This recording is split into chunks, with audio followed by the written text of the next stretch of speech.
Tonight we follow the turning of the year as it passes quietly from place to place, carried by small rituals rather than grand moments. Across different cultures, the arrival of a new year has long been marked by simple traditions, gestures meant to bring order, luck, and calm to an uncertain future.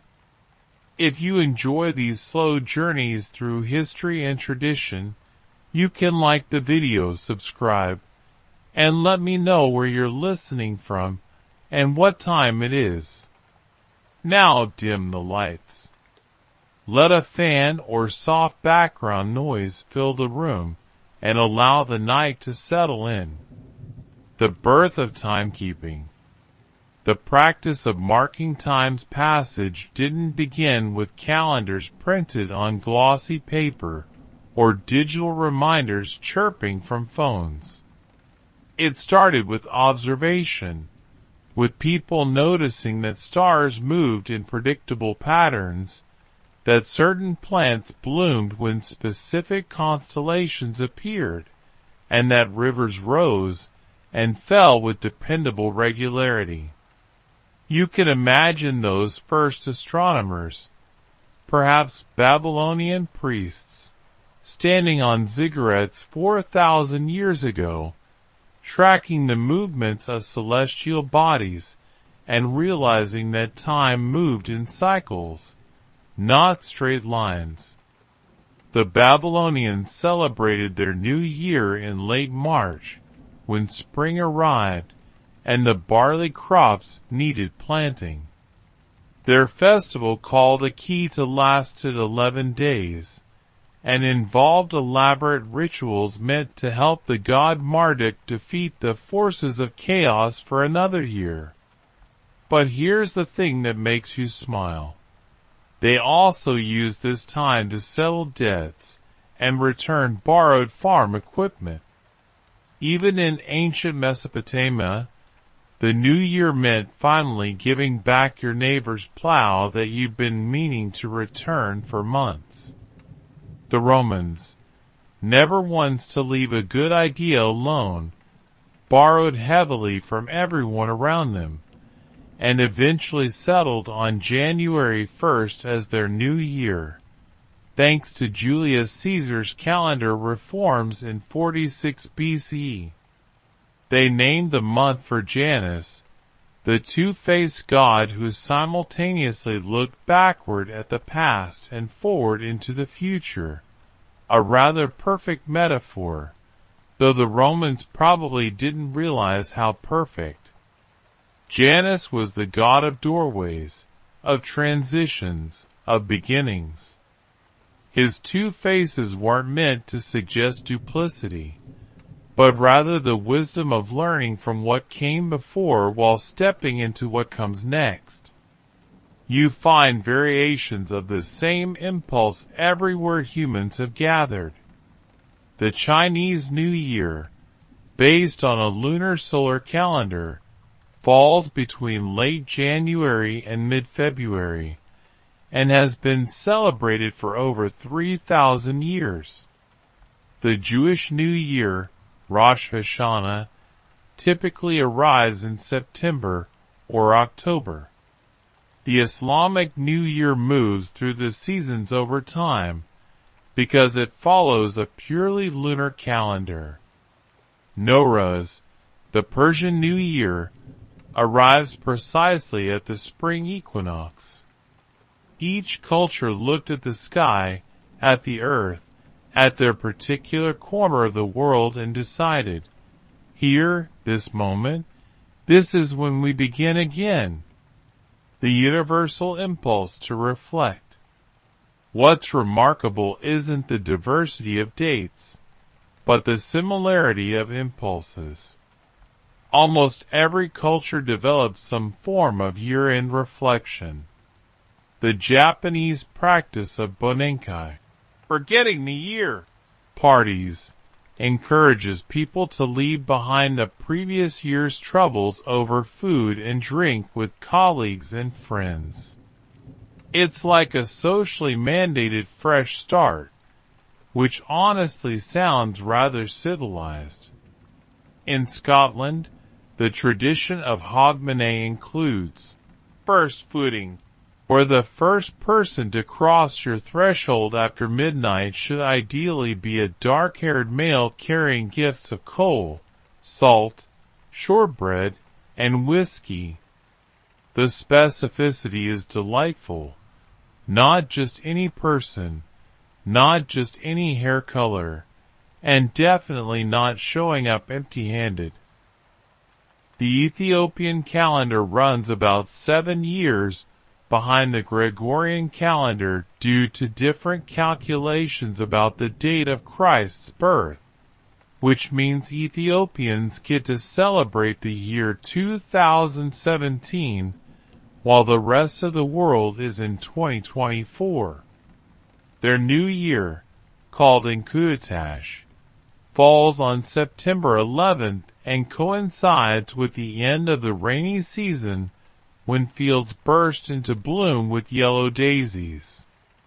Children gather these flowers and go door to door singing songs and offering bouquets, receiving small gifts of bread or coins in return. It's charming without being saccharine, a practical way for communities to share what they have at the season's turn. The Thai New Year, Songkran, happens in April and revolves around water. Lots of water. What began as gentle rituals of pouring scented water over Buddha statues and elderly relatives' hands has evolved into what might be the world's largest water fight, with entire cities becoming cheerful battlegrounds of super soakers and bucket brigades. The original symbolism remains, though. Water washes away bad luck from the previous year. It's just that now it does so with considerably more enthusiasm and water pressure than the ancient practitioners probably envisioned. Reflection across cultures. The concept of reflection takes different forms depending on the culture. Some traditions emphasize literal cleaning, sweeping out the old year's dust, washing away accumulated grime, and clearing physical space to make room for new possibilities. Others focus on spiritual or emotional housekeeping. The 10 days between Rosh Hashanah and Yom Kippur in Jewish tradition are called the Days of Awe, a time for serious self-examination and making amends with people you've wronged. It's structured reflection with a deadline, which probably helps people actually follow through rather than just thinking vaguely about improving themselves. In many Buddhist traditions, the New Year involves visiting temples to make merit, offering food to monks, releasing captive birds or fish as acts of compassion, and listening to teachings about impermanence. The Thai practice of building sand stupas at temples during Songkran serves a dual purpose, creating something beautiful and meaningful, while also bringing sand back to temple grounds that visitors have carried away on their feet throughout the year. It's environmental consideration wrapped in spiritual practice, which feels very sensible. The Balinese Hindu New Year takes silence seriously. It's a day of complete stillness, no work, no travel, no electricity, no fires, no entertainment. Even the airport closes. The island goes dark and quiet for 24 hours while people meditate and reflect. Security officers call Pakelang Patrol to ensure everyone observes the silence, which sounds strict until you realize it's one guaranteed day per year where nobody can demand your attention, when your phone won't ring, and when the world simply stops spinning quite so frantically. Many Balinese people describe it as their favorite day of the year. The Zoroastrian tradition includes a practice called Jashan, a ceremony of thanksgiving that happens throughout the year, but takes on special significance at Nowruz. Participants gather around a white cloth spread with symbolic items, a mirror for reflection, an apple for health, garlic for protection, sumac for sunrise, vinegar for patience, and coins for prosperity. Each item prompts specific contemplations, turning abstract concepts like patience or prosperity into tangible objects you can see and touch. It's meditation with props, which helps a wandering mind stay focused. In Estonia, people traditionally eat 7, 9, or 12 times on New Year's Eve. 7, 9, or 12 meals to ensure abundance in the coming year. The exact number varies by region, but the principle remains. Consume multiple complete meals throughout the day, supposedly gaining the strength of 7, 9, or 12 people.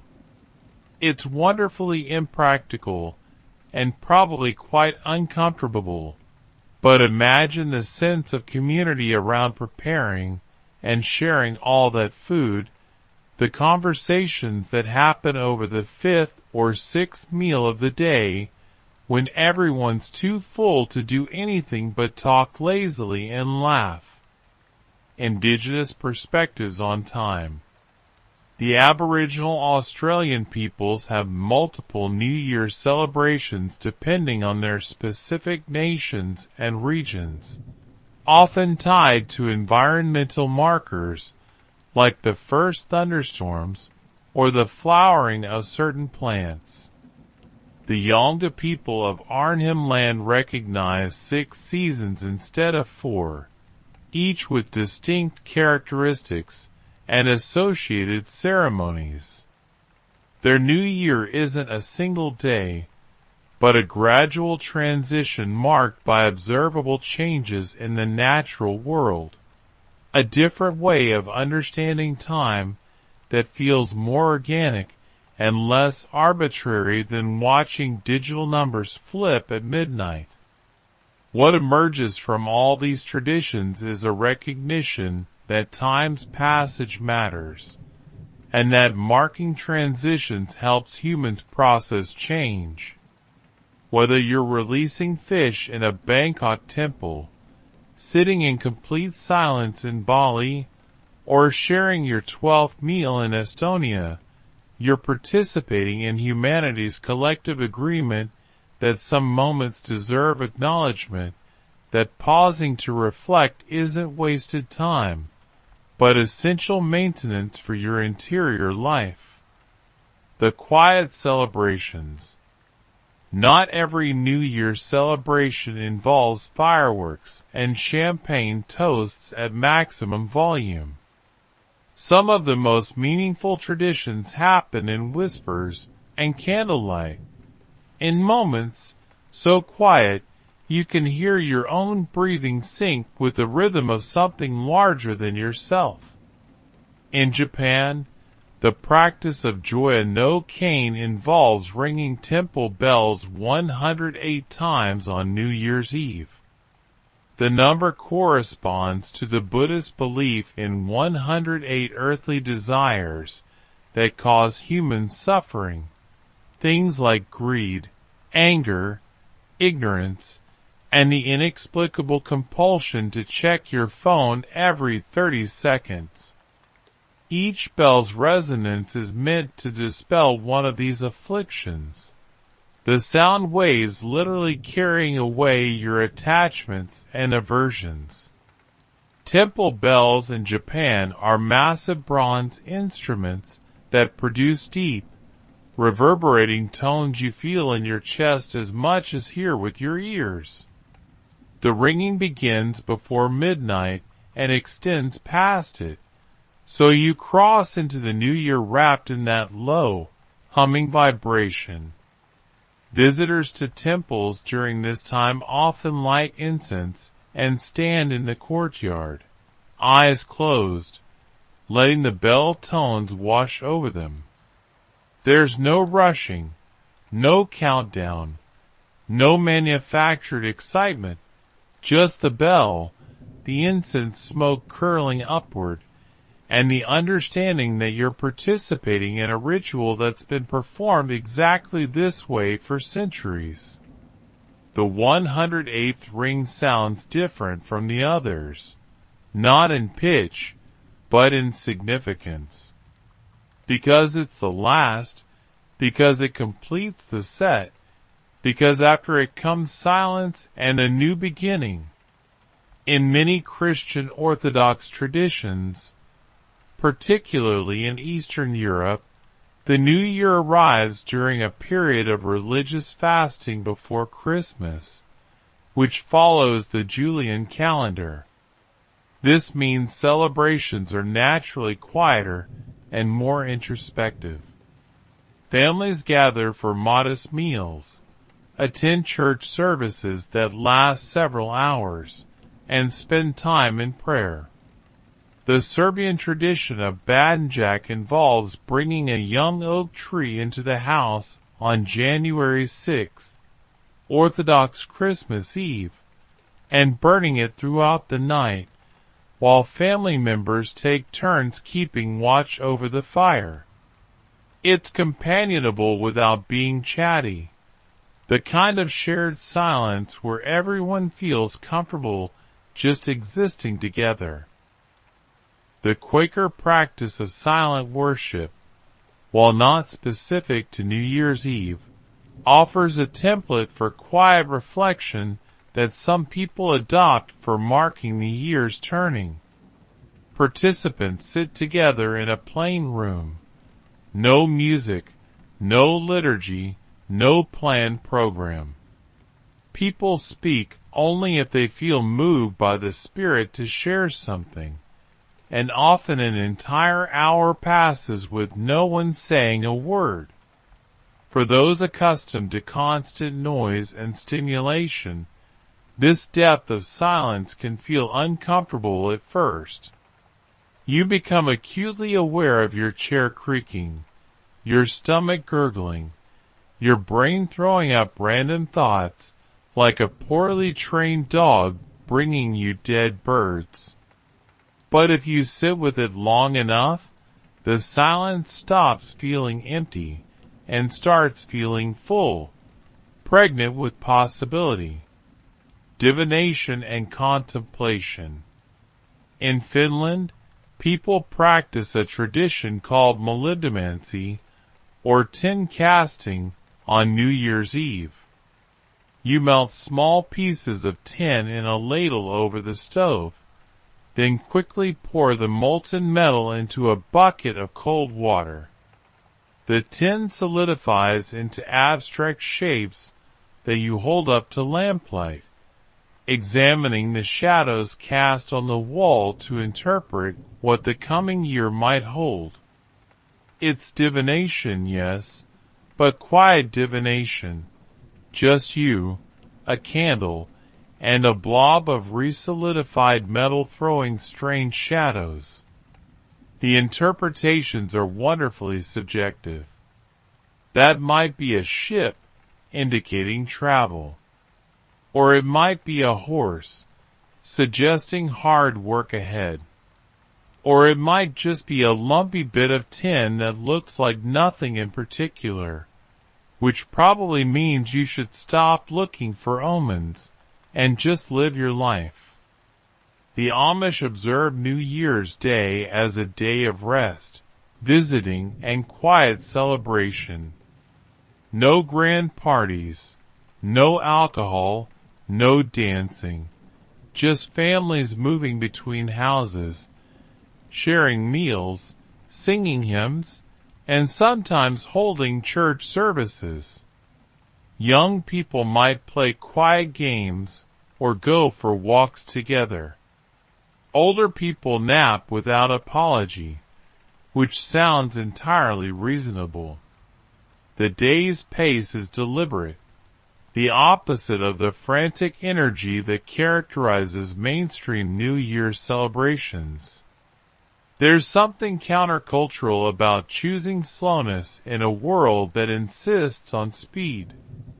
In Tibetan Buddhism, New Year's celebrations called Losar include quiet practices like clearing debts, cleaning the house thoroughly, and settling disagreements before the year ends.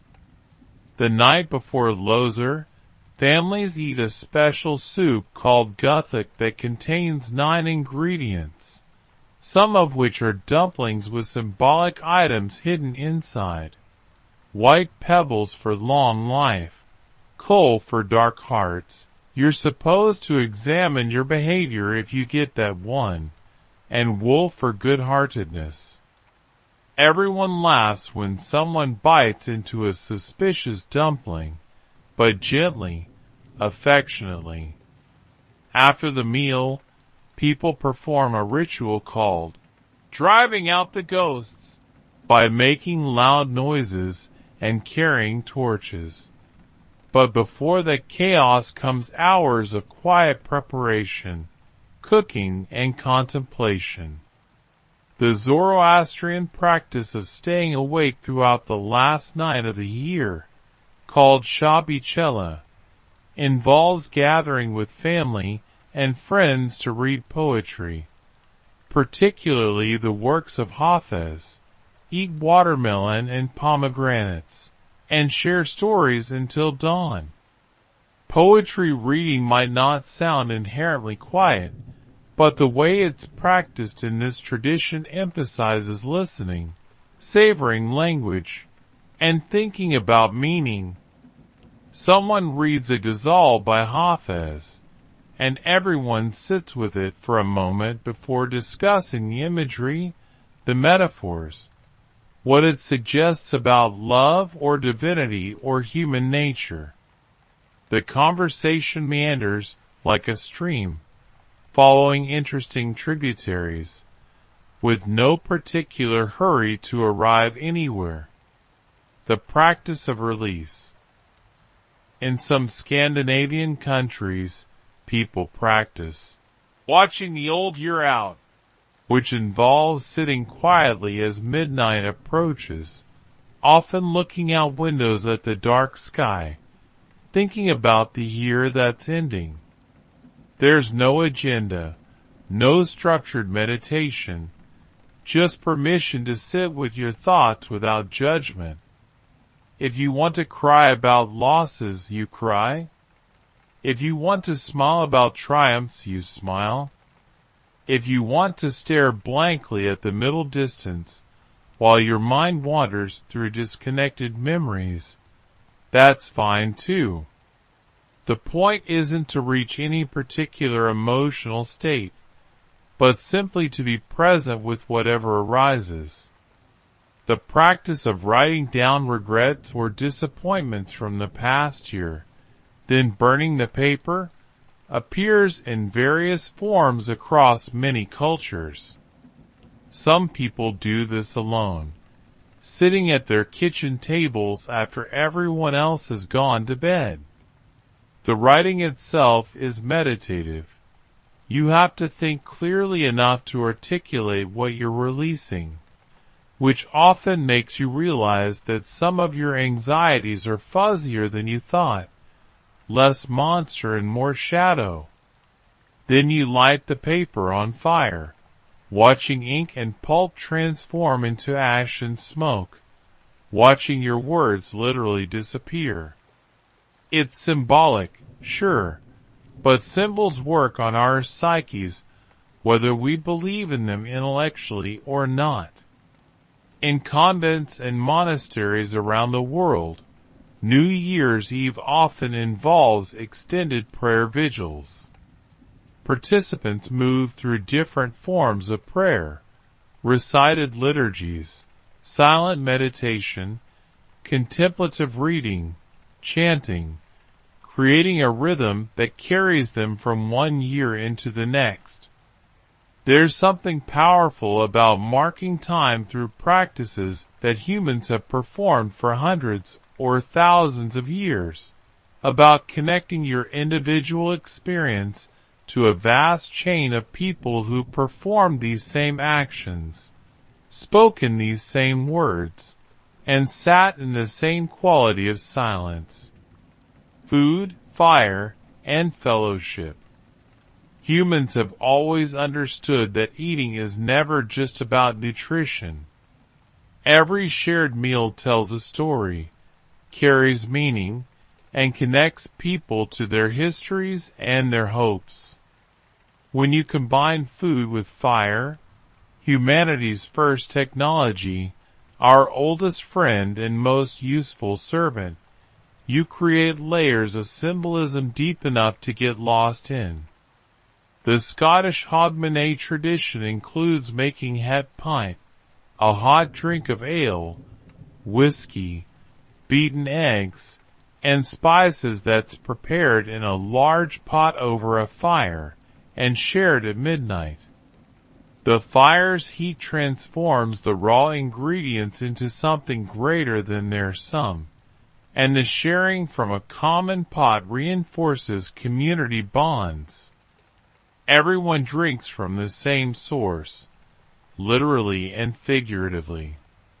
The recipe has been passed down through generations, and people argue good-naturedly about the proper proportions, whether you should use more whiskey or less, whether the eggs should be beaten separately or added directly to the pot. These arguments matter because they're not really about ingredients. They're about maintaining connections to ancestors who made het pint the same way, in the same pots, probably having the same arguments. In Spain and several Latin American countries, eating 12 grapes at midnight, one for each chime of the clock, supposedly brings good luck for each month of the coming year. This is harder than it sounds. Grapes are slippery. You're trying to swallow them quickly while the bells are ringing, and inevitably someone starts giggling, which makes everyone else laugh and accidentally inhale grape bits. The tradition possibly originated from wine growers in Alicante, who had a surplus harvest in 1909 and needed creative marketing, which means this supposedly ancient custom is actually about a century old and based on commercial interests. But that doesn't make it less meaningful to the millions of people who now consider it essential to their New Year's celebrations. The southern United States tradition of eating black-eyed peas on New Year's Day for prosperity, greens for money, and cornbread for gold creates a meal that's both symbolic and delicious. The peas are cooked slowly with ham hock or salt pork, absorbing smoke and fat until they're creamy and savory. Collard greens simmer with vinegar and pepper until they're tender but still have texture. Cornbread emerges from a cast iron skillet with crispy edges and a tender center. You pile these together on your plate, and whether or not they bring actual prosperity, they definitely bring satisfaction. The tradition possibly stems from the Civil War, when Union troops raided Confederate food supplies but left behind black-eyed peas, considering them fit only for livestock, which meant Southerners had peas to eat when other foods were scarce.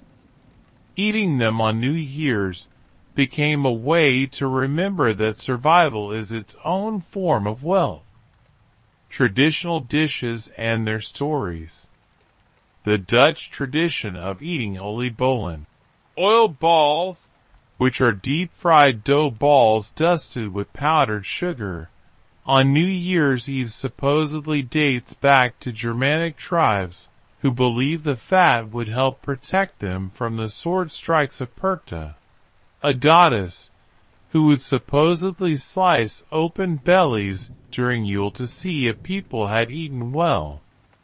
The sword defense theory is probably nonsense, but Oli Bolin are definitely delicious, and watching them bubble in hot oil, waiting for them to turn golden, then burning your mouth because you couldn't wait for them to cool, that's part of the tradition too.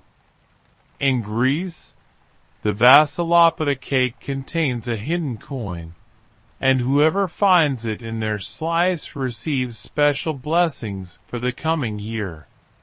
The cake is cut at midnight with great ceremony, with the first slice for Christ, the second for the poor, and subsequent slices for family members by age. There's genuine suspense as people eat carefully, watching for the glint of the coin, trying not to crack their teeth on it. Sometimes the coin goes to someone who clearly needs good fortune, and you wonder if the person cutting the cake managed that through skill, or if it really was luck. Either way, the ritual creates a moment of shared anticipation, everyone's attention focused on the same object, the same possibility. The Austrian and German tradition of Blagiessen is similar to Finnish tin casting, but uses lead instead, or used to, until people realized lead poisoning wasn't an ideal way to start the year. So now they use tin or wax. The principle remains: you melt the substance, pour it into water, and interpret the shapes. But the more interesting tradition happens afterward. Gathering around the fire to toast bread on long forks and share stories, while eating the toast with butter and jam. The fire's heat on your face, the smell of browning bread, the butter melting into still warm toast. These sensory experiences anchor the memory, making it distinct from every other night of the year. In Iran, the Hafsan table prepared for Nowruz includes 7 items starting with the Persian letter S, each symbolizing something essential. Sabze, wheat or lentil sprouts, for rebirth. Samanu, sweet pudding, for affluence. Sinjed, dried oyster fruit, for love. Sirka, vinegar, for patience. Sib, apple, for beauty and health. Sur, garlic, for medicine and protection. And sumac, for sunrise and new beginnings. Families spend days preparing this table, growing the sprouts, making the pudding, arranging everything beautifully. The table stays decorated throughout the 13 days of Nowruz, a constant reminder of what matters. When you pass by it multiple times daily, your eye catches on the green sprout or the gleaming apple, and you remember rebirth, patience, new beginnings, noodles and round things. The Japanese tradition of Toshikoshi soba, year-crossing noodles, eaten on New Year's Eve, carries multiple symbolic meanings. The long noodles represent longevity and letting go of the past year's hardships. Since the noodles are easy to cut, unlike other traditional Japanese foods, they symbolize cutting away difficulties. They're served in hot broth with various toppings, and you're supposed to finish the entire bowl before midnight to ensure good luck. Slurping is not just permitted but encouraged. The sound is considered proof of appreciation. The soba must be buckwheat noodles specifically, not other types, because buckwheat plants are resilient and bounce back after storms knock them down, which is the kind of characteristic everyone wants to embody. In the Philippines, round fruits dominate New Year's tables because round shapes symbolize coins and prosperity. People display 12 different round fruits, one for each month, in bowls and on platters. The fruits range from common to exotic: oranges, grapes, watermelons, apples, pomelos, longans. The tradition says you should jump at midnight while holding coins and keeping your pockets full of change, which sounds exhausting if you've also been eating steadily since dinner. But the combination of fruit circles, jumping coins, and general roundness is meant to attract circular money.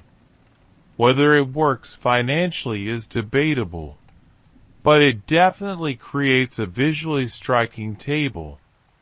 The Italian tradition of eating lentils at midnight supposedly brings wealth, because lentils resemble coins, small, round, and plentiful.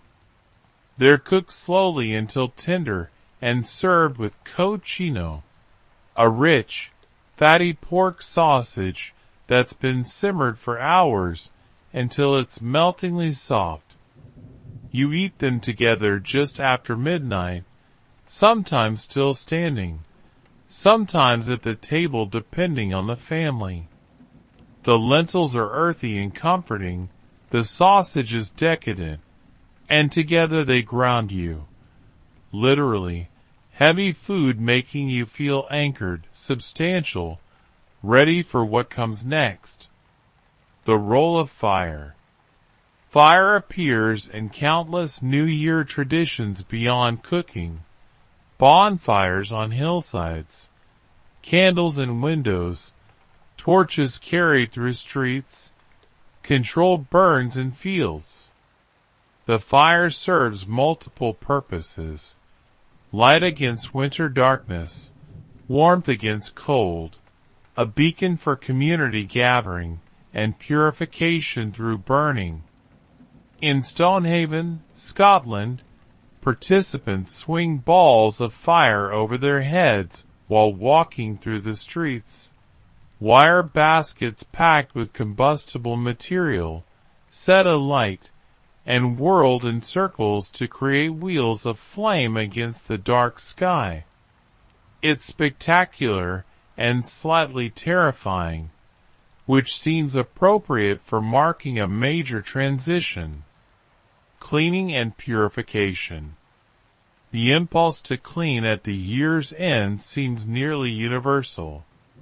Whether it's washing away bad luck, sweeping out old spirits, or just finally dealing with that accumulation of dust in the corner you've been ignoring for months, cultures everywhere have developed elaborate cleansing rituals for fresh starts. In Chinese tradition, cleaning the house before the new year is mandatory, but comes with specific rules. You clean thoroughly in the days leading up to the holiday, but on New Year's Day itself, you absolutely cannot sweep or take out garbage, because you might sweep away or throw out the New Year's good luck. This means you have to finish all cleaning before the New Year arrives, which creates a deadline that actually motivates people to scrub under furniture and organize closets they've been meaning to tackle. There's also the tradition of hanging fu, characters, good fortune, symbols, upside down, because the words for upside down and arrive are both pronounced Dao in Chinese, so an upside down fu means good fortune has arrived. Language and visual puns merge into tradition. The Japanese practice of osoji, or big cleaning, happens in late December. This isn't casual tidying. It's comprehensive deep cleaning that involves everyone in the household. You clean places you normally ignore. Behind appliances, inside cabinets, the tops of door frames, window tracks. You throw away broken items, organize paperwork, clear out closets. The physical act of cleaning becomes a meditation on impermanence and the accumulation of possessions. You discover you own things you forgot about, which raises questions about whether you actually needed them in the first place. The osoji culminates with decorating the cleaned house with ketamatsu, bamboo and pine arrangements, and shimenawa, sacred rope with white paper streamers, marking the home as purified and ready for Tashigami, the New Year deity. In Guatemala, families burn effigies called Años Viejos, Old Years, at midnight on December 31st. These are often handmade figures representing the old year, sometimes crafted to look like disliked politicians or celebrities, stuffed with sawdust and firecrackers. The burning is loud, smoky, and cathartic. Watching a representation of the year's frustrations literally explode is satisfying in a visceral way. The tradition combines indigenous burning rituals with Catholic influences and modern political commentary, creating something that's both ancient and immediate. After the burning, people sweep up the ashes and carry them away, physically removing the old year's remnants. Breaking things for luck. In Denmark, people save up old dishes throughout the year specifically to smash them against friends' doors on New Year's Eve. The more broken pottery outside your door, the more friends you have. It's a quantifiable measure of affection expressed through strategic vandalism. You're supposed to feel honored when you find ceramic shards on your doorstep the next morning, though you also have to sweep them up, which brings us back to cleaning. Some families have passed down the same plates for generations specifically for this purpose. Great-grandmother's china exists solely to be smashed annually at the neighbor's house, which is a peculiar form of heirloom preservation. The Scottish tradition of retting, cleaning the house before Hogmanay, includes carrying the ashes from the previous year's fire outside and scattering them in the garden before bringing in the first coal for the New Year's fire. You can't bring in new fire before removing old ash. The sequence matters. This creates a liminal moment when there's no fire in the hearth at all, a brief emptiness before the new flame catches. The ash goes back to the earth it came from. The coal comes in to warm you for another year, and you've completed a circle without really thinking about it. Water and purification. In Iran, before Nowruz, families practice Kauna Takuni, literally, shaking the house, which means thorough spring cleaning. You wash rugs, scrub floors, clean windows until they're invisible, and air out bedding. Everyone participates, including children who are given age-appropriate tasks. The house smells of cleaning solutions and fresh air, and once everything sparkles, You buy new clothes for everyone to wear on New Year's Day. The combination of a clean house and new clothes creates a feeling of renewal that's physical, not just philosophical. You actually look and smell different, which helps you feel different. Water plays a central role in many cleansing traditions. In Myanmar, the Thingyin Water Festival marks the Burmese New Year with mass water throwing. What began as gentle anointment with blessed water has evolved into full-scale water warfare, with people throwing buckets from balconies, spraying hoses from trucks, and setting up elaborate water cannon stations. Everyone gets completely drenched, which in the hot season is actually pleasant. The water symbolically washes away the old year's sins and bad luck, and the sheer volume of water involved means you're definitely clean by the end, at least temporarily. The Jewish practice of tashlik during Rosh Hashanah involves walking to a body of flowing water, a river, stream, or ocean, and symbolically casting away your sins by throwing breadcrumbs or small stones into the water while reciting prayers. You watch the crumbs float away on the current, physically releasing your mistakes. Different communities have different practices about what you throw.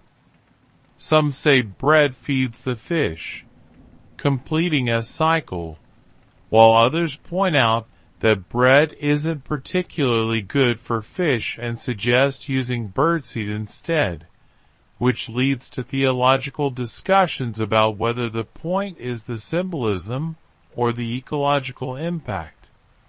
In Korea, the practice of burning written wishes or worries from the past year creates smoke that carries your concerns away.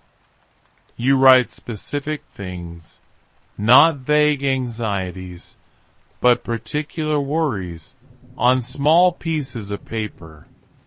Then you burn them in a controlled fire, watching the paper blacken and curl, the ink disappearing, your handwriting turning to ash. The smoke rises and dissipates, and your worries rise and dissipate with it. You know intellectually that burning paper doesn't solve actual problems, but the ritual provides permission to release worry, at least temporarily, which is its own form of problem solving. Colored underwear and intentions. In parts of South America, people wear colored underwear on New Year's Eve according to what they want to attract. Yellow for money, red for love, white for peace, green for health. You wear the appropriately colored underwear all day and especially at midnight, which means you've thought about your priorities and literally clothed yourself in your intentions. The tradition is both serious and playful. People shop together for lucky underwear, comparing shades of yellow and debating whether burgundy counts as red. The shopping trip becomes part of the ritual, a way of articulating hopes while choosing between lace and cotton. The practice of smudging with sage, cedar, or sweetgrass in various indigenous North American traditions involves burning dried plants and using the smoke to cleanse spaces, objects, and people.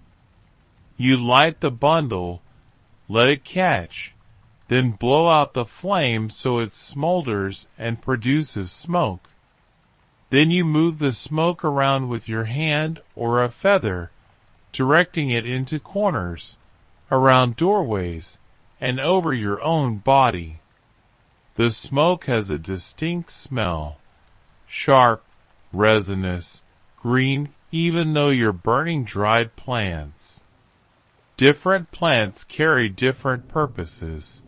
Sage for purification, cedar for protection, sweetgrass for blessing. The smoke is visible evidence of cleansing happening, tangible proof of intention made manifest. Setting intentions for the new year. Once you've cleaned house and released the past, the question becomes, what do you want to invite into the emptiness you've created? Intention setting takes countless forms, from private promises to public declarations, from written lists to symbolic actions. The Western tradition of New Year's resolutions has ancient roots, but took its modern form during the early 20th century. Gym memberships spike in January, diet books sell briskly, and self-improvement courses find eager audiences. The cynical view is that most resolutions fail by February, which statistics support. Approximately 80% of resolutions don't make it past the first month. But perhaps the point isn't success rates, but the practice itself, the willingness to imagine better versions of ourselves and take steps, however faltering, toward those visions. In many Latin American countries, people write down wishes for the new year on small pieces of paper, then tuck them into their shoes. You wear these wishes as you walk into the new year, literally stepping into your intentions. Some people keep the papers in their shoes for the entire first day, while others transfer them to wallets or pockets, keeping their wishes close. The papers gradually wear and fade from contact with your life, which seems metaphorically appropriate. Your intentions should be lived, not preserved in pristine condition. The Babylonian practice during a key to involved making promises to the gods and to neighbors, particularly about returning borrowed property and paying debts. These weren't private vows, but public declarations made in temple ceremonies. The accountability built into the practice, promising in front of your community, probably improved follow-through rates considerably. It's harder to forget your resolution when multiple people witnessed you making it, and will definitely ask how it's going. In some Buddhist traditions, people write intentions for the coming year on small wooden tablets called emma, which they hang at temples. The tablets accumulate throughout the year, hundreds of individual wishes hanging together: success in exams, health for aging parents, courage for new ventures, patience for daily frustrations. Walking through a temple courtyard and seeing all these hopes suspended on strings creates a powerful sense of shared humanity. Everyone wants similar things: love, health, purpose, peace. The specifics vary, but the underlying desires connect us. Vision boards and symbolic practices. The practice of creating vision boards, collages of images representing your goals, combines artistic expression with intention setting. You flip through magazines looking for pictures that resonate: a kitchen garden, a passport stamp, a person meditating, a graduation cap. You arrange these images on poster board, creating a visual map of your aspirations. Then you hang the board somewhere you'll see it daily. The regular visual reinforcement keeps your intentions accessible to your conscious mind rather than letting them drift into forgetfulness. Some people swear by vision boards. Others find them embarrassingly earnest. The effectiveness probably depends less on the board itself than on the clarity of thought required to create one. In Japan, people buy Daruma dolls at New Year markets. These are hollow, rounded dolls modeled after Bodhidharma, the founder of Zen Buddhism. The dolls come with blank white eyes. When you buy one, you color in one eye while setting a goal for the year. The doll sits in your home, its single eye watching you, a constant reminder of your intention. If you achieve your goal by year's end, you color in the second eye, completing the doll. Then you return it to the temple to be burned in a ceremonial fire, releasing the commitment. If you don't achieve your goal, you can keep the one-eyed doll or return it incomplete, acknowledging that you weren't ready or the goal wasn't right. The one-eyed doll staring at you all year creates gentle pressure without crushing guilt. The practice of choosing a word for the year, one word that captures your intentional focus, has gained popularity as a less overwhelming alternative to detailed resolutions. Instead of, lose 20 pounds, save $5,000, learn Spanish, and read 50 books, you choose something like balance, or courage, or simplicity. The word becomes a lens through which you evaluate decisions throughout the year. When facing a choice, you ask, does this align with my word? It's simultaneously more flexible and more focused than traditional resolutions, allowing for interpretation while maintaining direction. In some Hindu traditions, people visit temples on New Year to seek blessings for specific intentions. You bring offerings, flowers, fruit, incense, and explain to the deity what you hope to accomplish. Some temples have priests who bless you and offer guidance. The practice combines personal intention with spiritual petition, acknowledging that while you work toward your goals, you also recognize forces beyond your control and ask for divine support. It's practical humility. I'll do my part, but I could use some help from greater powers. Ancient oaths and modern letters. The Kemetic practice of making oaths to Ma'at, the goddess of truth and balance, involved publicly stating your intentions and understanding that Ma'at would weigh your heart against her feather of truth in the afterlife.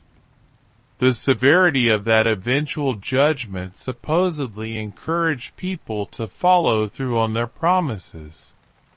Modern practitioners of Kemetic traditions often write intentions during the new year and place them on altars devoted to Ma'at, understanding that truth and balance should guide their actions. The feather weighing your heart creates memorable motivation. Letter writing as intention setting appears in many cultures. Some people write letters to their future selves, describing current hopes, and sealing them to open in 1 year. Reading last year's letter becomes part of the next year's ritual. You discover which intentions you forgot about entirely, which ones evolved into something unexpected, and which ones you achieved without consciously trying. The gap between who you thought you'd be and who you actually became holds valuable information about the difference between wishful thinking and genuine aspiration. In some Caribbean traditions, people make packets of herbs, spices, and other ingredients corresponding to their intentions, then bury these packets in their gardens or at crossroads under the new moon closest to the new year. The packet deteriorates in the earth, releasing its contents slowly, symbolizing intentions gradually manifesting throughout the year. Different ingredients attract different outcomes. Cinnamon for prosperity, basil for love, bay leaves for success. You choose your ingredients thoughtfully. Construct your packet with care. Bury it with ceremony. Then trust the earth to do its work while you do yours. Looking to the heavens. Humans have always looked up at critical moments. When the year turns, we crane our necks to watch fireworks bloom and fade, to count stars, to witness the sky's response to our celebration. The practice connects us to our astronomical origins and reminds us that we're part of something vastly larger than our individual concerns. The aurora borealis has influenced northern cultures' New Year traditions for millennia. In Scandinavia, the dancing lights were sometimes interpreted as spirits of the dead celebrating, sometimes as reflections of the Valkyrie's armor, sometimes as bridges between worlds. Watching the aurora on New Year's Eve was considered particularly auspicious. You stood in brutal cold, looking up at curtains of green and purple light undulating across the sky, and felt very small in a way that was somehow comforting. The lights danced regardless of human activity, indifferent to your hopes and fears, just physics and magnetism creating beauty. In Polynesian cultures, navigation by stars wasn't just practical but sacred. Star watchers held honored positions, maintaining knowledge of which stars appeared when and what their positions indicated about seasons and directions. The new year in traditional Hawaiian culture coincided with the rising of Macaulay, the Pleiades star cluster, signaling the start of the 4-month Makahiki season. During Makahiki, war was forbidden, taxes were suspended, and people celebrated with sports, dancing, and feasting. The entire social structure shifted based on stars appearing in particular positions. Astronomy literally governed society. Meteor showers near New Year's, particularly the quadrantids, which peak in early January, give modern sky watchers something to search for during cold winter nights. You find a dark location away from light pollution, bring blankets and thermoses of hot drinks, and lie on your back looking up. Your eyes adjust to darkness over 20 minutes, and then you wait. Meteors appear unpredictably, a streak in your peripheral vision, gone before you can properly see it, then nothing for 10 minutes, then 3 in quick succession. The waiting becomes meditative.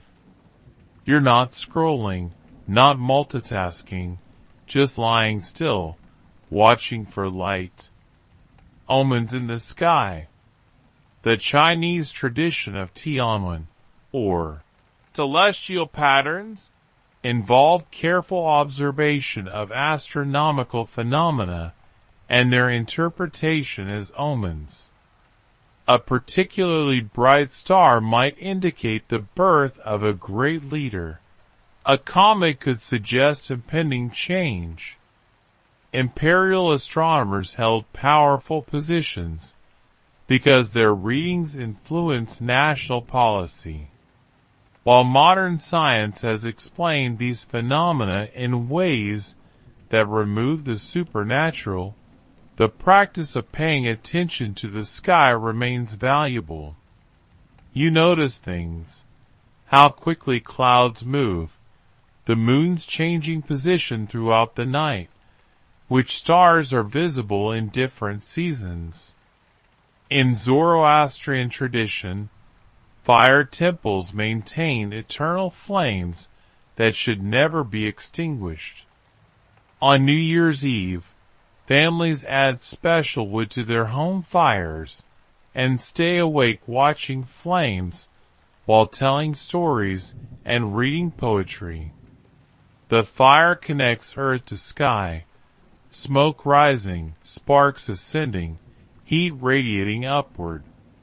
You feed the fire throughout the night, watching how different woods burn differently, how flames find whatever oxygen they can, how fire is simultaneously destructive and life-giving. The smoke carries your prayers and intentions skyward, or at least that's the belief. Even without supernatural intercession, watching fire remains hypnotic, the oldest television. The practice of releasing sky lanterns, though now banned in many places due to fire hazards, originated in China and spread throughout Asia. Paper lanterns with small flames inside lit on heated air, rising into the night sky like reverse stars. Hundreds or thousands released simultaneously create a stunning sight, an artificial constellation ascending, each light representing someone's wish or prayer. From the ground, you watch your lantern join others, become indistinguishable, become part of a collective illumination. Then the flames burn out and the lanterns drift back to earth, which poses obvious problems, but created beautiful moments while aloft. Grapes at midnight. In parts of Mexico, people practice the tradition of las 12 uvas at midnight, but do so outside, looking at the sky between grapes. The logic is that wishes made under open sky have clearer paths to whatever forces grant wishes. This probably doesn't work mechanically, but eating grapes while looking at stars does create a memorable sensory combination. The sweet burst of fruit, the cold air on your face, the vast darkness above sprinkled with ancient light. The Maori tradition of star observation called weta-tide navigation, agriculture, and spiritual practice together. Different star clusters signify different seasons and activities. Matariki, the Maori New Year celebrated when the Pleiades rise, involves gathering before dawn to watch these stars appear. The number of stars visible indicates whether the coming year will be abundant or challenging. More stars mean better harvests. Modern celebrations include staying up all night or rising before dawn to witness the rising, connecting contemporary Maori with ancestral practices through the same stars their great-grandparents watched. Planetariums sometimes offer New Year's Eve shows that take viewers on journeys through space and time, showing what the sky looked like thousands of years ago, and what it will look like thousands of years hence. You sit in reclining seats in a dark dome, while stars wheel overhead, planets travel their orbits, galaxies spin. It's humbling and oddly liberating. Your individual concerns seem less pressing when you're watching the Andromeda Galaxy approach the Milky Way over the next several billion years.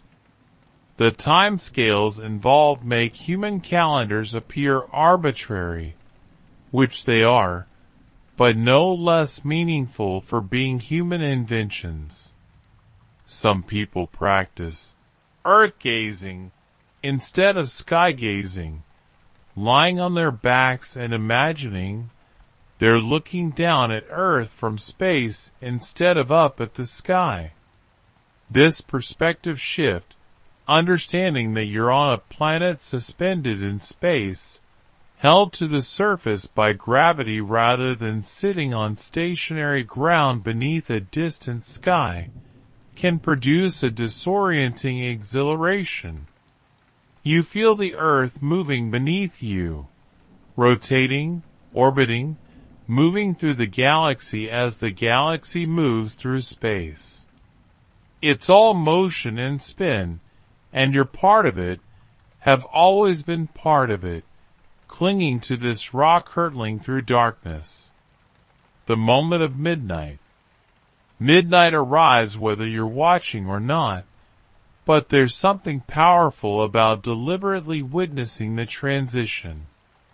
Different cultures mark this moment in ways ranging from reverent to raucous, but all recognize that the instant of change deserves attention. In Times Square, approximately 1 million people gather to watch a Waterford crystal ball drop precisely at midnight, a tradition that began in 1907, though the current LED-lit sphere with 32,000 colors wasn't introduced until 2008. The countdown is broadcast globally, and people in living rooms and bars worldwide count down together. 10, 9, 8. The synchronization creates temporary unity among people who agree on nothing else. For 60 seconds, everyone's counting the same numbers toward the same moment. In Greece, the moment of midnight involves card games. Families play games of chance, war high card dice rolls, believing that winning at midnight predicts good luck for the year. The games are often simple, with small stakes. Children stay up to participate, learning that sometimes you win, sometimes you lose, and neither outcome defines you permanently. The next hand, the next year, offers fresh possibilities. In Brazil, the first moments of the new year involve running into the ocean, preferably jumping over 7 waves while making wishes. Beach communities, like Rio de Janeiro, become masses of people dressed in white, running into the water together. The waves are cold, shock, salt spray, tidal power. Nature indifferent to human celebrations, but providing a stage for them anyway. 7 waves because 7 is lucky. There are 7 days in the week, 7 colors in the rainbow, 7 musical notes. The number accumulates meaning through repetition. The Scottish tradition of first footing requires the first person to enter your home after midnight to be a dark-haired male bearing gifts. In areas where most people are fair-haired, this creates logistical challenges. Some families arrange first footers in advance. Others leave their doors unlocked and hope appropriate strangers arrive. The gifts are specific: coal for warmth, salt for flavor, shortbread for food, whiskey for cheer. The first footers shouldn't arrive empty-handed, shouldn't speak before delivering the gifts, and should only enter through the front door, the same door they'll exit from, not crossing through the house, which might bring bad luck. Jumping and leaping. In the Philippines, families believe that jumping at midnight makes children grow taller. Every child jumps as high as possible precisely at 12 o'clock. which creates hilarious videos and slightly chaotic moments as everyone leaps simultaneously. The physics don't support the growth claim, but the collective jumping creates joy and memory, which might be the actual point. You jump, you laugh, and you land in the new year already smiling. In Denmark, people stand on chairs and jump off them at midnight, literally leaping into the new year. This combines the jumping impulse from the Philippines with furniture, which adds an element of adventure. You stand on a chair, count down, then jump into the year ahead. It's a small action with clear symbolism, leaving the old year behind, taking a leap, trusting you'll land safely. In some Native American traditions, the first sunrise of the new year calls for ceremony. You wake before dawn, prepare yourself through prayer or meditation, then face east and wait. The sky gradually lightens, black to deep blue to pale blue to pink to gold, and then the sun appears, a sliver of fierce light that grows until you have to look away. That first light touches your face, and you've witnessed the year's first sunrise, participated in the cycle's continuation. Each sunrise is technically the same as the previous one, but this one you've marked as special through attention. In Japan, the first shrine visit of the year, called Hatsumode, typically happens in the first 3 days of January. Shrines become crowded with people waiting in long lines to pray, buy lucky charms, and receive blessings. The waiting is part of the experience. Standing in a queue with strangers who are all there for the same purpose creates a temporary community. You might chat with the people around you, or you might stand in companionable silence, but you're together in intention. When you finally reach the shrine, you throw a coin in the offering box, bow twice, clap twice, bow once more, and say a prayer. The ritual's precision is comforting. You know exactly what to do, have seen countless others do the same. Regional traditions. In Spain's Basque region, people dress as the mythological character Olencero, a charcoal maker who brings gifts on New Year's. Groups of Olencero parade through streets, singing traditional songs and carrying staffs. The character represents the old year departing, rural tradition continuing despite urbanization, connection to the land even in cities. Children watch these parades, learning stories their grandparents knew, maintaining cultural memory through costume and song. The practice of kissing someone at midnight supposedly comes from English and German folklore, suggesting that the first person you encounter in the new year sets the year's tone. A kiss was meant to purify and strengthen bonds. Now it's become an expectation in many Western cultures, sometimes creating pressure to have someone to kiss at midnight, as though your romantic status determines your year's quality. But a kiss between people who genuinely care for each other, chosen freely rather than performed out of obligation, can be a lovely way to begin a year. Connection, affection, warmth against winter cold. In some cultures, the first words spoken in the new year matter. You choose them carefully.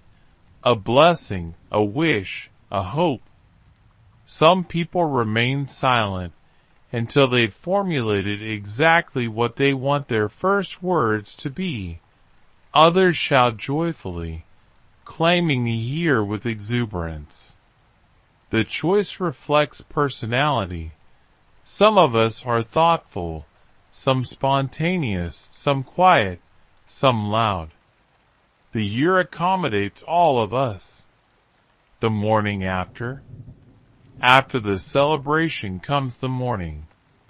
While some people wake with regret and headaches, many cultures have developed traditions that make New Year's Day itself meaningful, quiet, a gentle beginning rather than a loud continuation. In Japan, New Year's Day morning involves special breakfast foods called osekiriri, elaborately prepared dishes packed in beautiful lacquer boxes. Each dish has symbolic meaning: black soybeans for health, herring roe for fertility, sweet rolled omelet for scholarship. The foods were traditionally prepared in advance so women wouldn't have to cook during the first days of the year, giving everyone rest. Families eat together slowly, discussing the past year and hopes for the coming one. The meal isn't rushed. There's nowhere to go, nothing that can't wait. In the southern United States, New Year's Day often means staying home in comfortable clothes, cooking that traditional meal of black-eyed peas, collard greens, and cornbread. The house smells of simmering greens and baking bread. Someone might have a football game playing on television, volume low, just pleasant background noise. The meal simmers for hours, flavors deepening, while family members drift in and out of the kitchen, sampling, adding seasonings, telling stories about previous New Years. The Dutch practice of Nieuwjaarsdag involves jumping into cold ocean water on New Year's Day, which sounds terrible but apparently attracts thousands of participants annually. You change into your swimsuit in freezing temperatures, run screaming into icy water, splash around briefly, then run back out and wrap yourself in towels while laughing uncontrollably. The shock of cold water creates an endorphin rush. You feel intensely alive, every nerve alert, absolutely present in your body. Then you drink hot chocolate and warm up slowly, feeling victorious for reasons you can't quite articulate. In many cultures, New Year's Day is for visiting. You go to relatives and friends' homes, bringing small gifts, staying for tea or coffee and conversation. The visiting follows patterns: oldest relatives first, then working down through family relationships, then friends.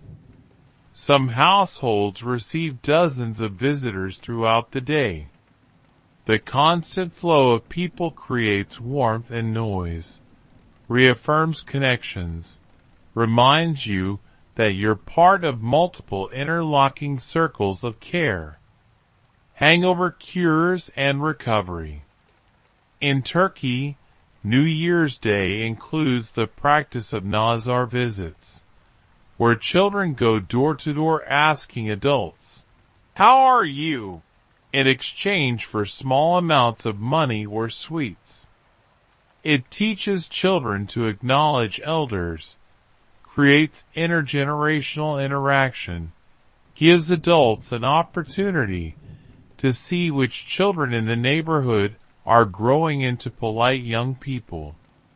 The children accumulate modest amounts of money that feel like fortunes, and the adults get to participate in tradition and community maintenance.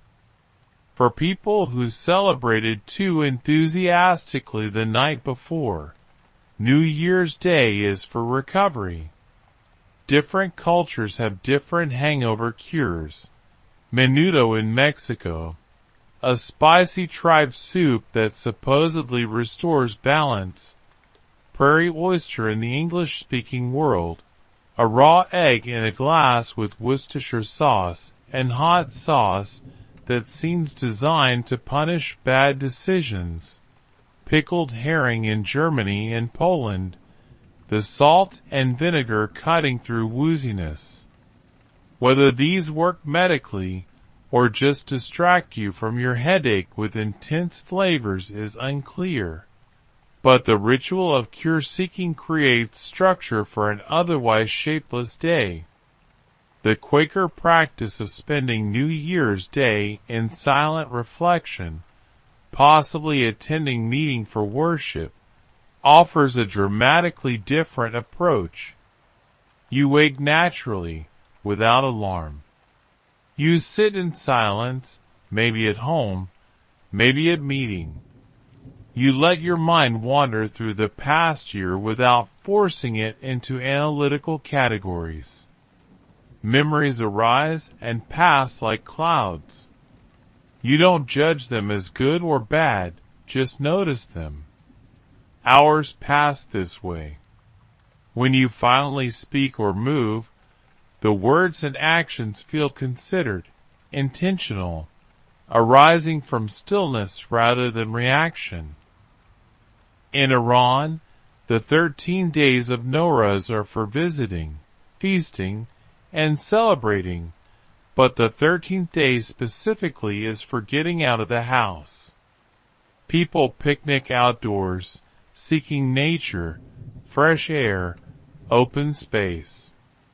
The custom supposedly helps avoid bad luck, but practically it gets everyone outside after nearly 2 weeks of heavy eating and indoor socializing. You spread blankets in parks, bring food, play games, breathe deeply. The grass smells like the beginning of spring even if the calendar says otherwise. Quiet walks and contemplation. The practice of taking a New Year's Day walk appears in many cultures. You bundle up and go outside, walking familiar routes or exploring new ones.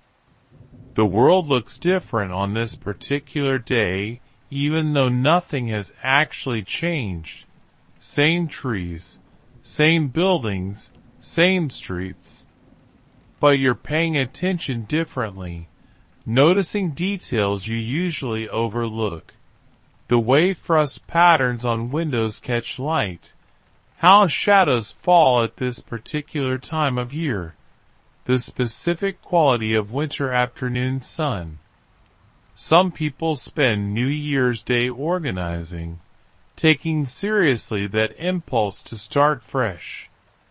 They clean out closets, file paperwork, organize digital photos, answer old emails. The productivity feels virtuous after a day of celebration, and there's satisfaction in creating order, seeing physical results of your effort.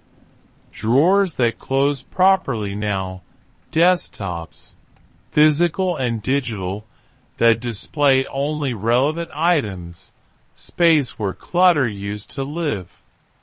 For some, New Year's Day is for doing absolutely nothing. You wake, stay in comfortable clothes, read without purpose, nap without guilt.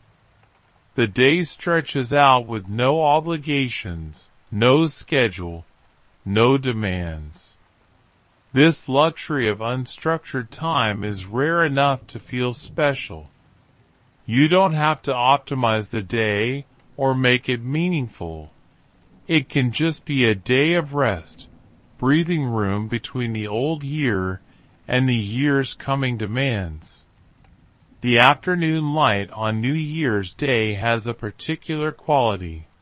Winter sun slanting through windows, creating long shadows, illuminating dust motes floating in the air. You sit in a patch of warmth, maybe with tea or coffee, maybe with a book, maybe with nothing at all. The year ahead contains unknowns, possibilities, potential difficulties, joys, but right now, in this moment, there's sunlight and warmth and quiet, and that's enough to begin with. A Detective's World, 1960s Britain. Imagine waking up on a Tuesday morning in 1963, somewhere in a modest semi-detached house in suburban Manchester, Birmingham, or any of a dozen similar cities across Britain.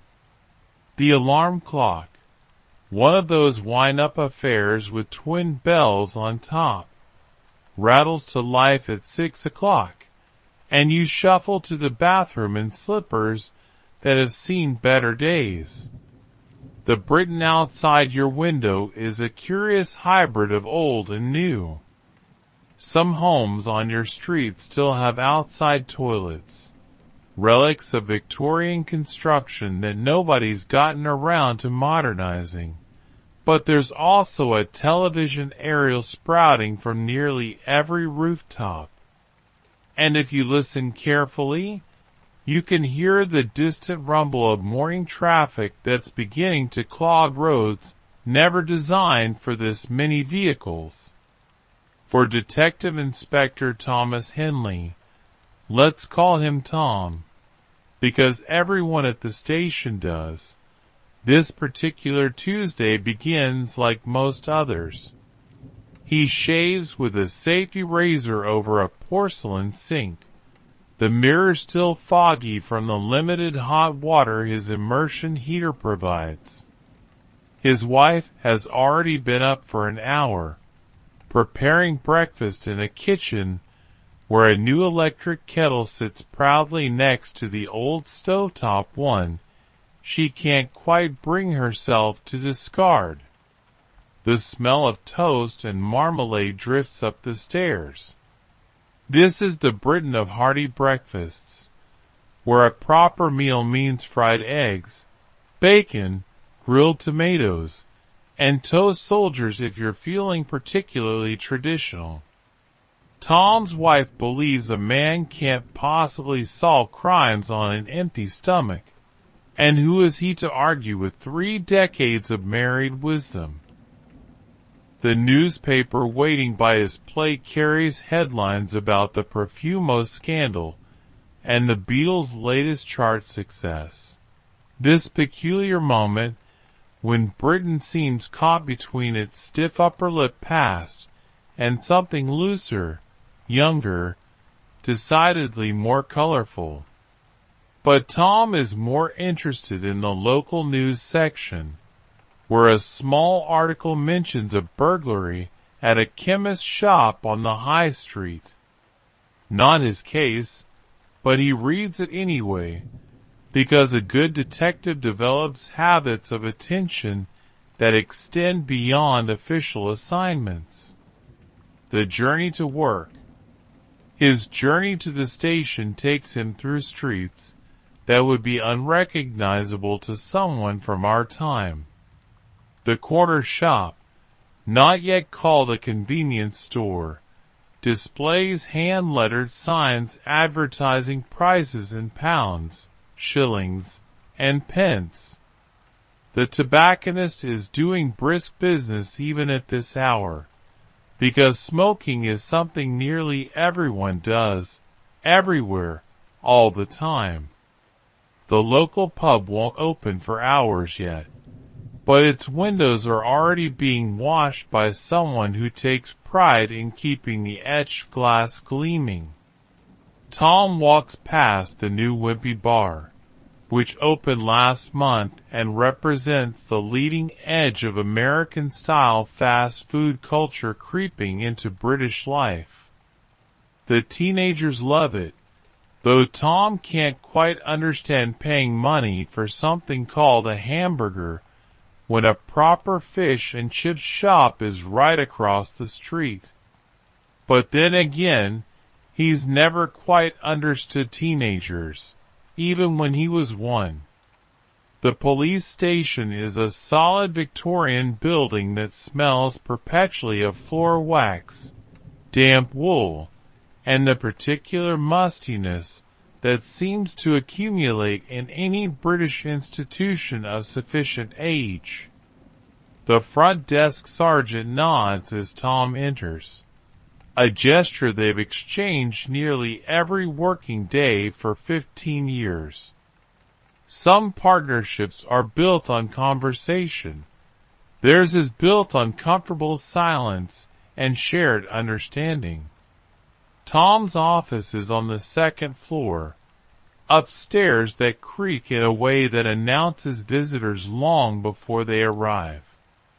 The room contains a desk, 2 filing cabinets, a telephone that connects to the switchboard downstairs through a system of mysterious clicks and buzzes, and a window that looks out onto a car park slowly filling with Morris Minors, Ford Anglias, and the occasional Rover belonging to someone higher up the chain of command.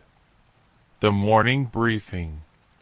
The morning briefing won't start for another 20 minutes, so Tom uses the time to review his active cases. There's the matter of the missing garden gnomes from the residential area near the park, probably teenagers, though proving it will require either catching them in the act or someone's mother finding a dozen ceramic gnomes hidden in her son's bedroom. There's a string of shoplifting incidents at Woolworths that suggest either the same person returning repeatedly or a small group working together.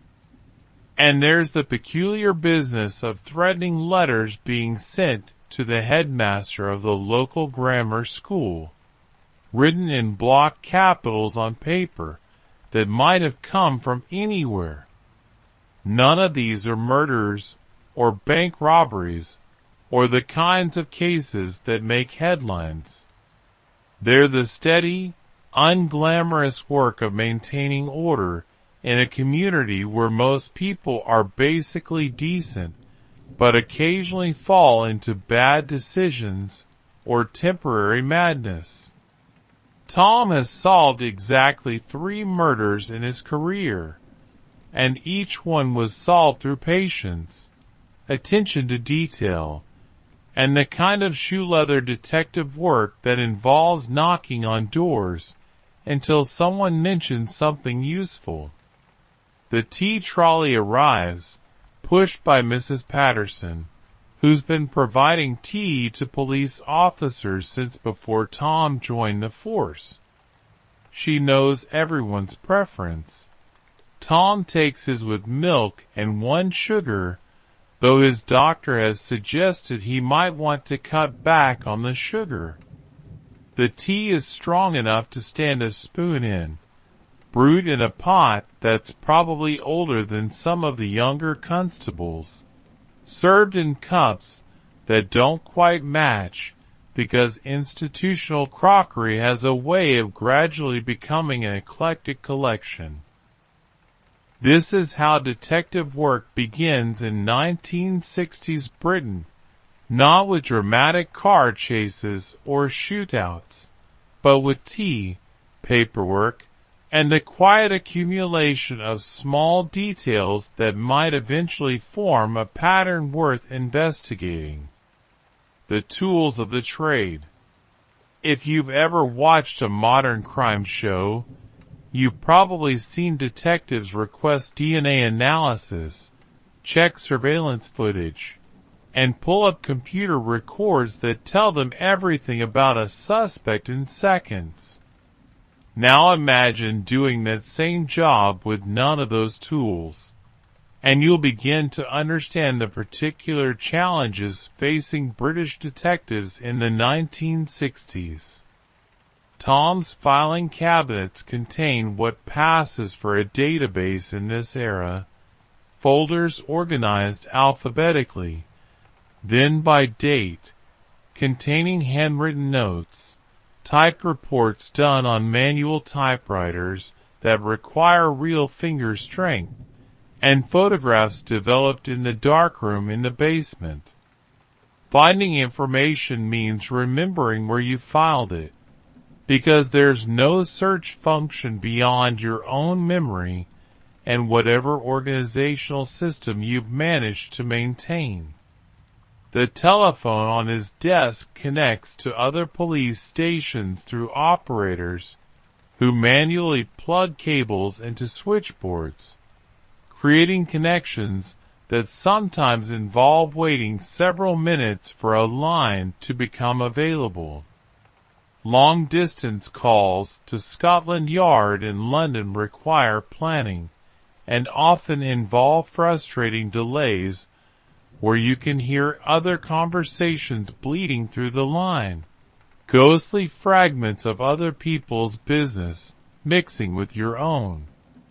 Fingerprint analysis exists and is considered remarkably sophisticated, but it requires first lifting prints from a crime scene using powder and tape, then photographing them, then manually comparing them to cards and files that are organized by pattern type, whorls, loops, arches.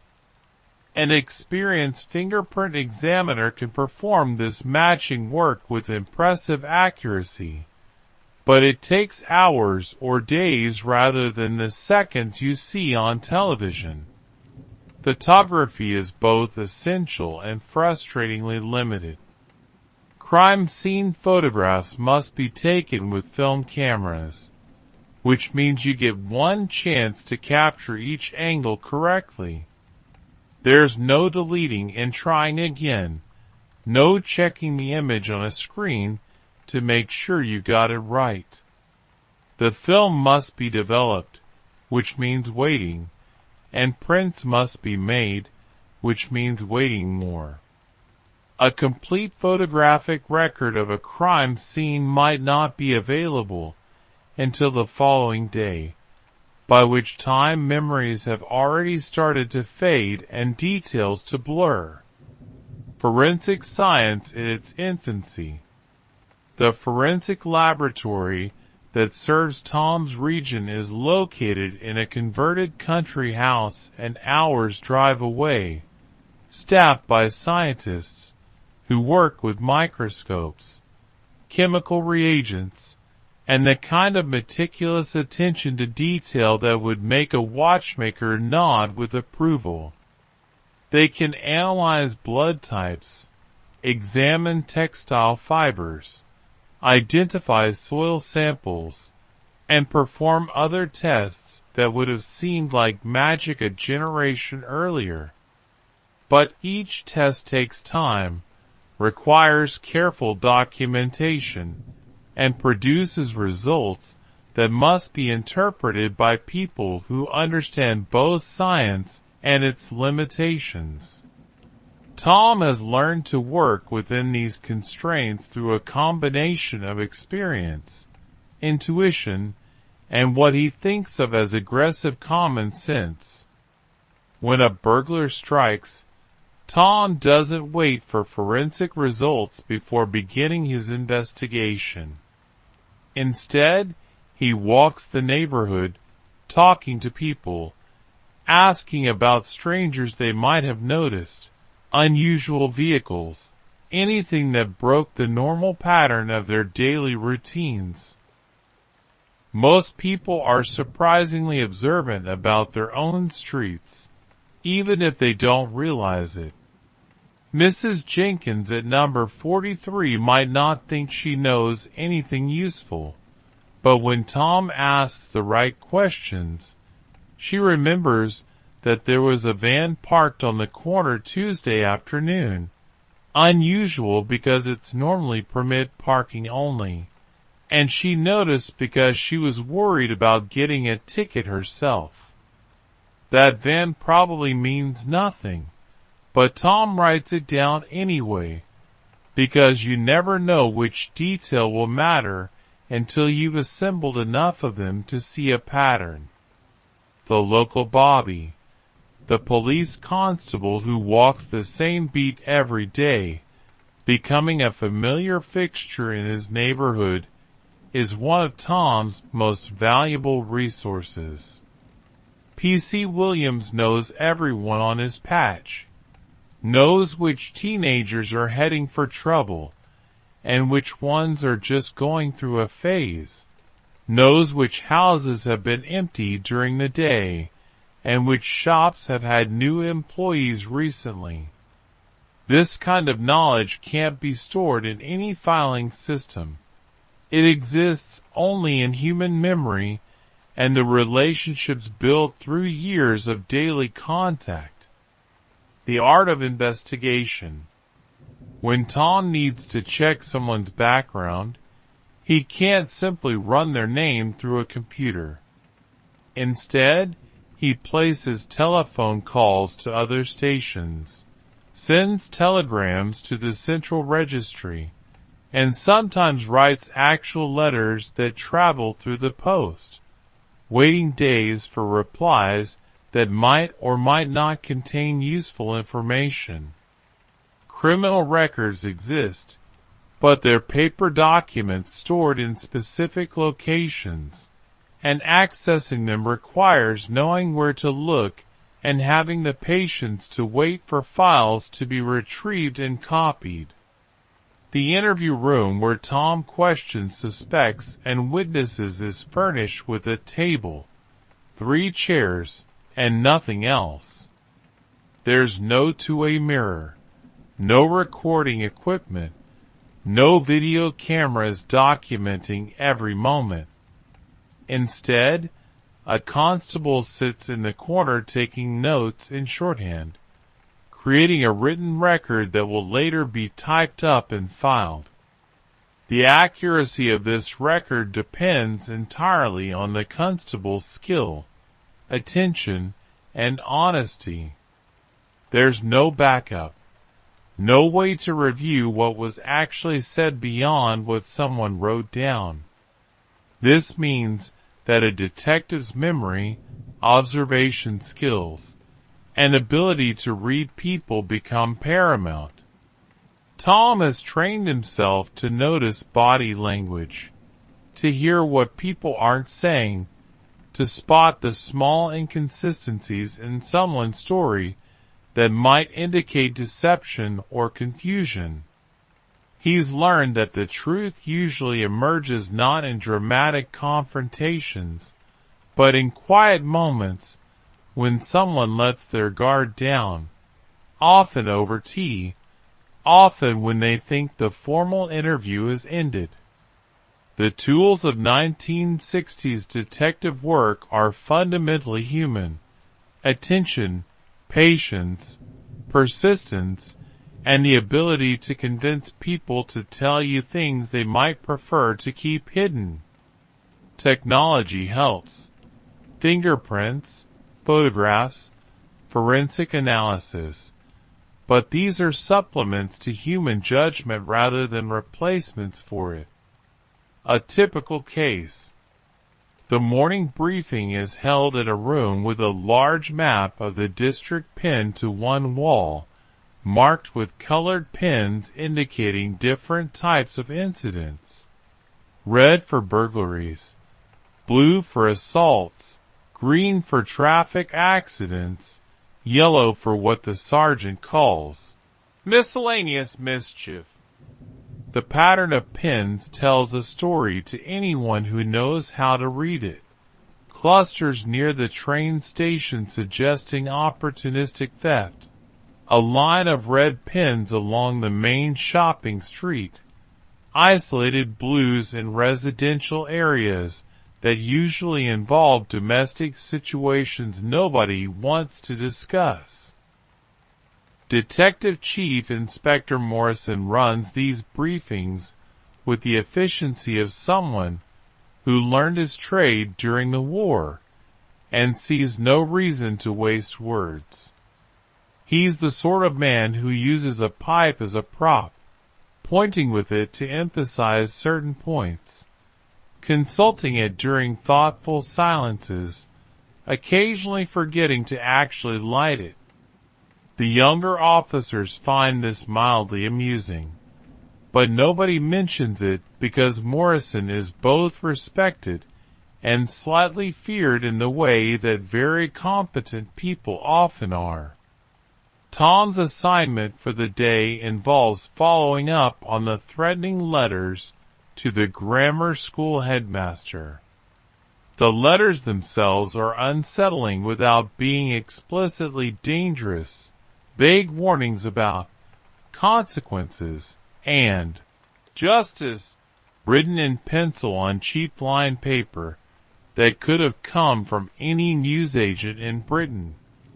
The handwriting is deliberately disguised, each letter formed carefully in block capitals that tell you nothing about the writer's natural hand.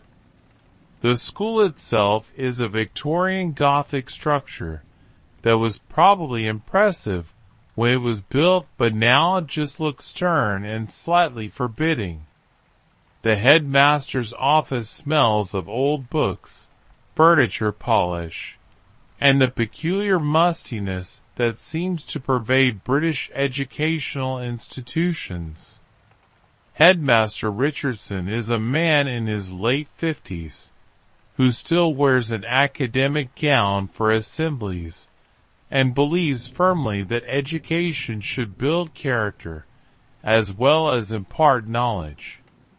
Richardson has kept all 5 letters in a folder, handling them by the corners to preserve any fingerprints, though he's probably contaminated them thoroughly already. Tom examines each one carefully, noting that they're written on different paper, suggesting either the writer has access to multiple sources, or is deliberately varying the materials. The messages are similar but not identical, each one slightly escalating the implied threat, while remaining just vague enough to avoid being actionable. The investigation unfolds. What's interesting is what the letters don't say. There's no specific grievance mentioned, no clear demand, no indication of what the writer actually wants. This suggests either someone who enjoys causing anxiety for its own sake, or someone building toward a demand they haven't yet articulated.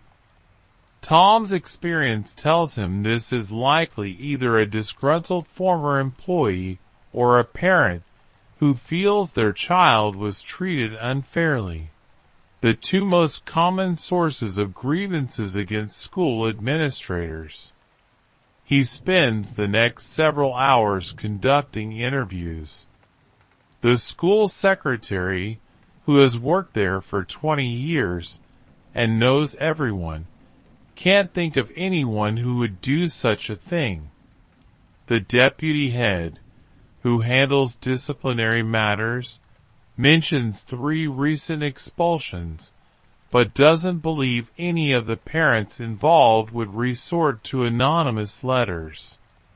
The caretaker, who sees the building from a different angle than the academic staff, recalls that someone tried to break into the chemistry lab last month, though nothing was taken.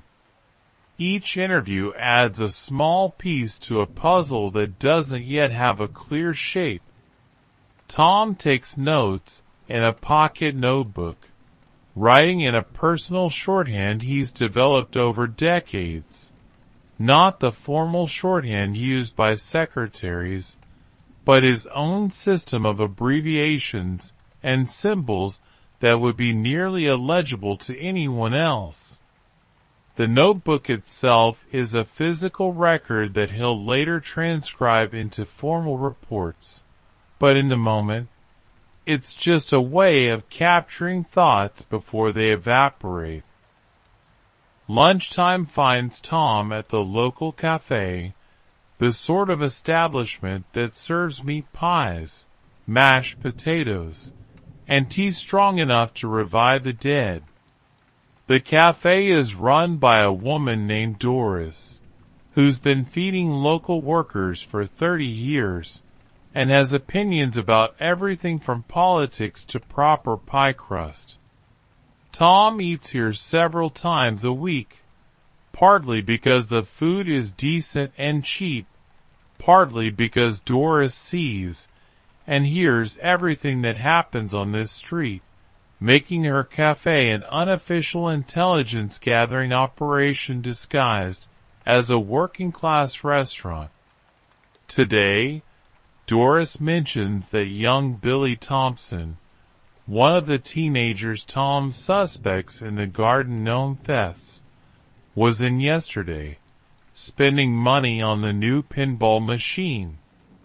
This is notable because Billy's family isn't well off, and unexplained wealth in a teenage boy usually means either employment his mother doesn't know about or income from activities she definitely doesn't know about. It's a small detail, possibly meaningless, but Tom files it away in the mental drawer labeled, "Worth checking." The afternoon's work. The afternoon is spent on the more tedious aspects of police work, typing reports, making telephone calls, reviewing witness statements from other officers. Tom's typing is competent but not elegant, the product of a brief course years ago that taught him hunt and peck efficiency without any claim to proper technique. Each keystroke requires real force on the manual typewriter, and errors must be corrected with special erasing paper that never quite makes the page clean again. A telephone call to the paper manufacturer reveals that the paper used in the threatening letters is sold at approximately 300 shops across the region, too common to be useful for narrowing down suspects. A call to a handwriting expert suggests the disguised printing is probably done by someone educated, based on certain letter formations that suggest familiarity with cursive writing. These aren't breakthroughs, but they're data points that gradually constrain the universe of possibilities. By late afternoon, Tom has developed a theory he can't yet prove. The letters strike him as coming from someone with some connection to education, not necessarily a teacher, but someone who speaks the language of schools and understands their hierarchies. The lack of specific grievances suggests someone nursing a general resentment rather than a particular wrong. And the careful preparation, different papers, disguised handwriting, envelopes posted from different locations, suggests someone methodical and patient. He decides to request the school's personnel records for the past 10 years, looking for anyone who left under circumstances that might breed resentment. It's a long shot that will require hours of reading through files, but long shots and patient reading are what detective work actually consists of, as opposed to the dramatic revelations that populate fictional mysteries. The day ends with Tom walking back through streets now busy with evening commuters, shops closing for the day, the smell of dinners cooking behind curtained windows of terraced houses. He carries his case files home in a leather satchel that's starting to show its age, planning to spend the evening reviewing statements while his wife watches television in the next room.